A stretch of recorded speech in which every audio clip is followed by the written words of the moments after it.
మానవులంతా శాకాహారులు కావాలి. మాంసాహారం మానే రోజు రావాలి. మానవులంతా శాకాహారులు కావాలి. ప్రాణిని ప్రాణిగా ప్రాణముతోనే ఉంచాలి. ప్రాణులు అంతా సుఖశాంతుల జీవించాలి. ప్రాణిని ప్రాణిగా ప్రాణముతోనే ఉంచాలి. ప్రాణులు అంతా సుఖశాంతుల జీవించాలి. మాంసాహారం మానే రోజు రావాలి. మానవులంతా శాకాహారులు కావాలి.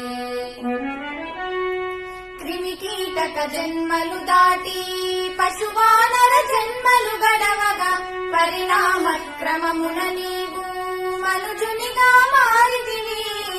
క్రిమికీటక జన్మలు దాటి పశువానర జన్మలు గడవగా పరిణామ క్రమమున నీవు మనుజునిగా మారితివి. శ్రేష్టమైన జన్మను నీవు శుద్ధముగా ఉండనీయక అపవిత్రము చేసి కొనుట పాడిగాదు తెలియండి. మాంసాహారం మానే రోజు రావాలి. మానవులంతా శాకాహారులు కావాలి. మానవులు మాంసము తినుట ఏమి ధర్మమండి. మీలాగే పరప్రాణులు అని నీతి తెలియరండి. మానవులు మాంసము తినుట ఏమి ధర్మమండి. మీలాగే పరప్రాణులు అని నీతి తెలియరండి. నిన్ను నీ వాళ్లను ఎవరైనా వండుకు తింటే నీకు ఎలా ఉంటుందో ఆ బాధ మీరు ఊహించండి. మాంసాహారం మానే రోజు రావాలి. మానవులంతా శాకాహారులు కావాలి. ఇతర జీవులను వధించి కమ్మగని కడుపు నింపుతావు. నీ కడుపు కడుపేనా మరి లేకుంటే శ్మశానమా. ఇతర జీవులను వధించి కమ్మగని కడుపు నింపుతావు.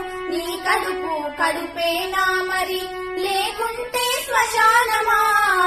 ఆ జీవుల ఆత్మఘోషలు నీ చెవులకు వినపడలేదా. నీ కఠినపు హృదయంలోకి కరుణ ఎన్నది రానే రాదా. మాంసాహారం మానే రోజు రావాలి. మానవులంతా శాకాహారులు కావాలి. పండుగ పబ్బాలకు నీవు ముందుగా బలులంటావు. బలి చేసిన తలలను కూడా విందుగా భోంచేస్తావు. పండుగ పబ్బాలకు నీవు ముందుగా బలులంటావు. బలి చేసిన తలలను కూడా విందుగా భోంచేస్తావు. బలులు రక్త తర్పణాలతో బ్రహ్మమునకు ఏ పని లేదు. ఆత్మశుద్ధి చేసుకుంటే అంతే చాలు వినరండి. మాంసాహారం మానే రోజు రావాలి. మానవులంతా శాకాహారులు కావాలి. ప్రాణిని ప్రాణిగా ప్రాణముతోనే ఉంచాలి. ప్రాణులు అంతా సుఖశాంతుల జీవించాలి. ప్రాణిని ప్రాణిగా ప్రాణముతోనే ఉంచాలి. ప్రాణులు అంతా సుఖశాంతుల జీవించాలి. మాంసాహారం మానే రోజు రావాలి. మానవులంతా శాకాహారులు కావాలి. మానవులంతా శాకాహారులు కావాలి. మానవులంతా శాకాహారులు కావాలి.